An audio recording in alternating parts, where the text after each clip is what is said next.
திருவருட்பிரகாச வள்ளலார். பகுதி 18. அருட்பெருஞ்சோதி அருட்பெருஞ்சோதி தனி பெருங்கருணை அருட்பெருஞ்சோதி.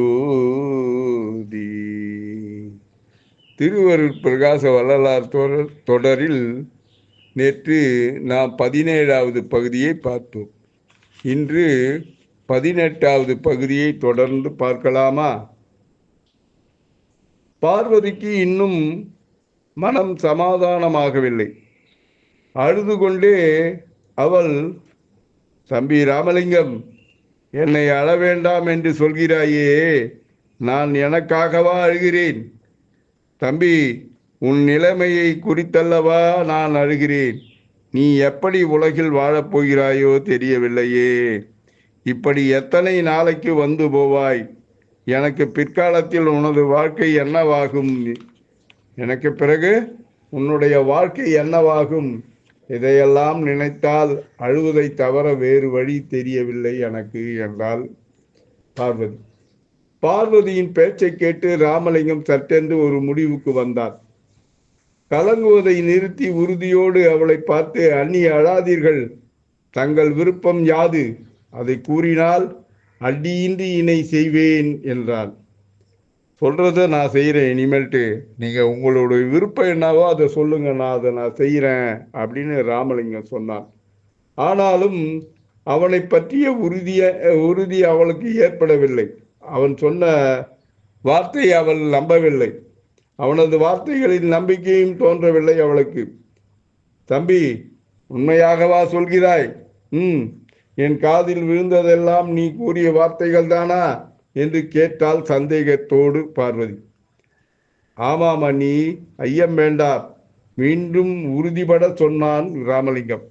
அவ்வளவுதான்.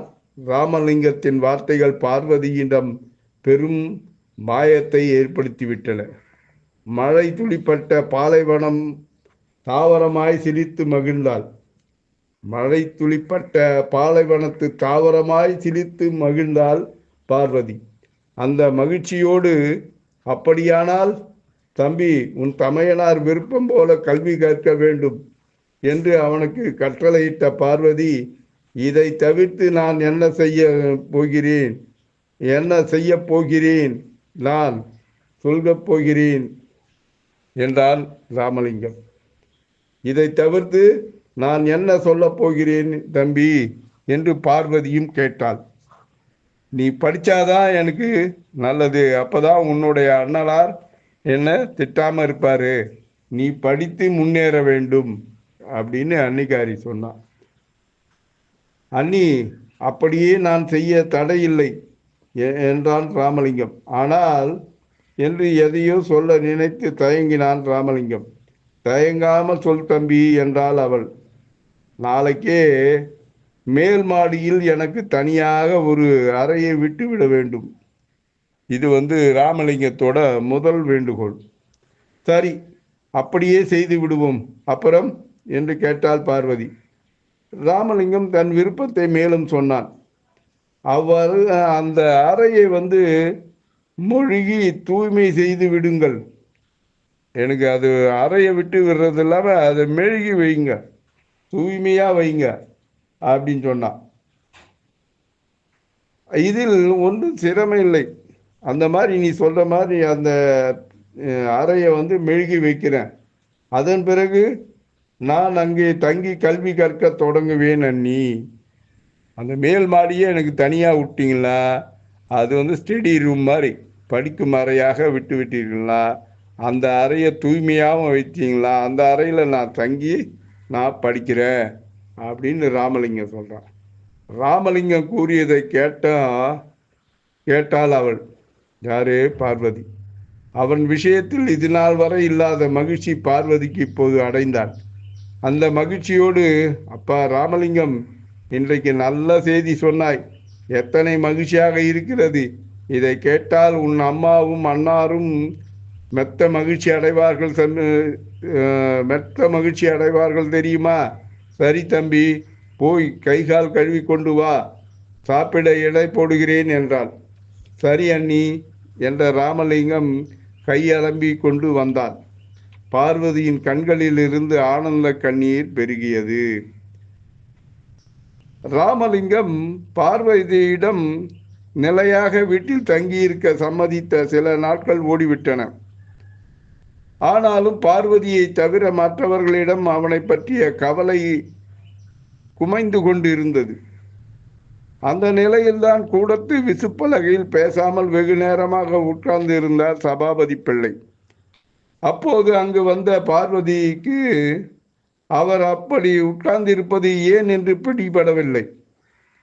அவள் அவரிடம், சுவாமி, என்ன ஏதோ சிந்தனையில் ஆழ்ந்தது போல் இருக்கிறீர்கள் என்று கேட்டாள் பார்வதி. பார்வதியின் கேள்விக்கு சபாபதி பிள்ளை முதலில் நெடுமூச்சை பதிலாக்கினார். பிறகு பேசினார். எல்லாம் தம்பியை பற்றி தான் பார்வதி. அவன் என்ன செய்கிறான் என்று தெரியாமல் இதுவரை இருந்தேன்.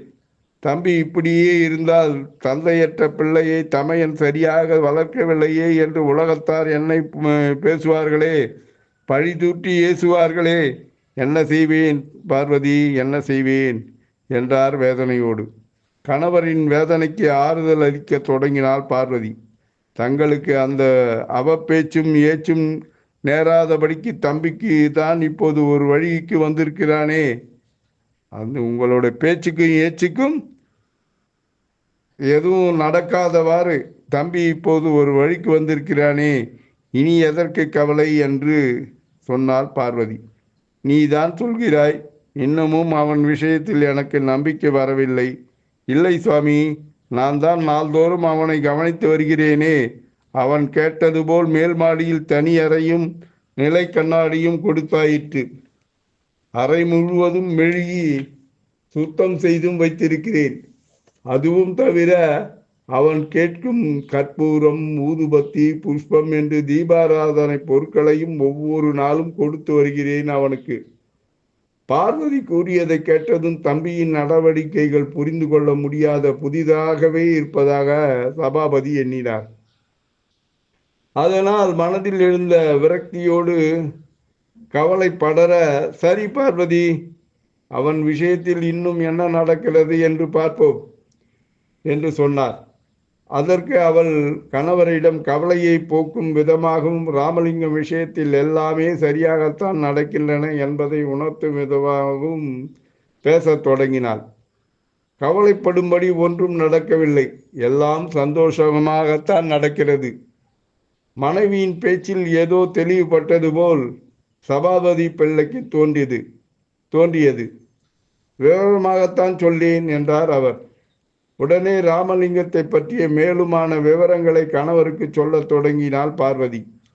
இப்போதெல்லாம் ராமலிங்கம் ஏதோ குறியாய் வீட்டிலேயே தங்கி தரித்து வருகிறார். சாப்பாட்டு வேலைக்கு வேலைக்கு வந்து சாப்பிடுகிறார். சாப்பாட்டு வேலை தவிர நாள் முழுவதும் கதவை தாளிட்டு கொண்டு படித்து கொண்டிருக்கிறான். ஆனால் அவன் இன்னது படிக்கிறான், இன்னது செய்கிறான் என்பது மட்டும் எனக்கு புரியவில்லை. அது ஒன்றுதான் இறைவனுக்கே வெளிச்சம் என்று குழப்பத்தோடு பேச்சை முடித்தாள் பார்வதி. அவள் சொன்னதை ஆமதிப்பது போல, ஆமாம், அவனை பற்றியே எல்லாமே இறைவனுக்குத்தான் வெளிச்சம் என்றார் விரக்தியோடு சபாபதி பிள்ளை. நீ சொல்வது என்னவோ உண்மைதான், அவன் செய்கிற வேலை இறைவனுக்குத்தான் தெரியும் என்றார். கணவரின் விரக்தியான பேச்சை கேட்டதும் அவரை சமாதானப்படுத்த நினைத்த பார்வதி, சுவாமி, இந்த வகையிலாவது பிள்ளை திரிந்து வந்திருக்கிறானே, அதற்காகவாவது நாம் கொஞ்சம் மகிழ்ச்சி கொள்ளலாம் இல்லையா என்றாள் பார்வதி. அவருக்கும் அவள் சொல்வது சரியென்று பட்டது. நீ சொல்வதும் சரிதான் பார்வதி. இறைவன் இந்த மகிழ்ச்சியை என்றைக்கும் கொடுத்தால் போதும் நமக்கு. அதுவே நமக்கு பெரிய நிம்மதி என்று சபாபதி பிள்ளை அந்த விசுப்பலகையை விட்டு எழுந்து இறைவனை நினைத்து பூஜை அறைக்கு சென்றார். பார்வதியும் அவரை தொடர்ந்து போனாள். திருவருட்பிரகாச வள்ளலார் தொடரில் நாளை 19வது பகுதியில் சந்திப்போமா? வள்ளலார் திருவடிகளே சரணம். பக்தியுடன் எம் தணிகானந்தம், சேந்தமங்கலம். வணக்கம்.